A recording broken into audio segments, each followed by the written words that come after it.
Hello guys, AP degree గురించి చాలా మంది నన్ను కామెంట్ రూపంలో అన్ని వీడియోస్లో కూడా కామెంట్ చేస్తున్నారు. సో ఏ వీడియోకి అయితే ఆ వీడియో కామెంట్ చేయండి. సో ఏమనుకోవద్దు, ఎందుకంటే వేరే వాళ్ళు వేరే సబ్జెక్టు కాబట్టి వాళ్ళు ఏమనుకుంటారంటే దీని గురించి మళ్ళీ కన్ఫ్యూజ్ పడతారు. సో ఏ వీడియోకి ఆ వీడియోకి అయితే కామెంట్ చేయండి, నా ఒక చిన్న request. Okay, so today topic ఏంటంటే డిగ్రీ రీఅప్లోడ్ సర్టిఫికెట్లు. సో మీకు అందరికి కూడా normal message and mail IDs అయితే ప్రతి దానికి వచ్చింది. సో ఈ రోజుతో ఈవినింగ్ 5 అండ్ 10 o'clockతో అయితే లాస్ట్. ఓకేనా?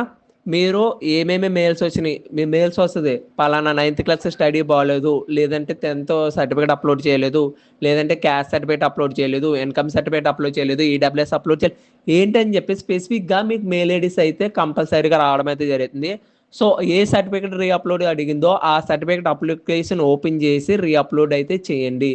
ప్రతిరోజు కూడా మీరు మెయిల్స్ అండ్ నార్మల్ మెసేజ్ కూడా చెక్ చేసుకుంటూ ఉండాలి. ఎందుకంటే సీట్ అలాట్మెంట్ వచ్చినా కానీ నార్మల్ మెసేజ్ వస్తుంది, మెయిల్ వస్తుంది. సరేనా? మంచి మంచి ఇంకా అన్ని అప్డేట్స్ కూడా మన ఛానల్ అయితే అప్డేట్ చేయడం అయితే జరుగుతుంది. కొంచెం లేట్ అయింది డిగ్రీ గురించి, ఏమనుకోవద్దు. ఓకేనా? Thank you.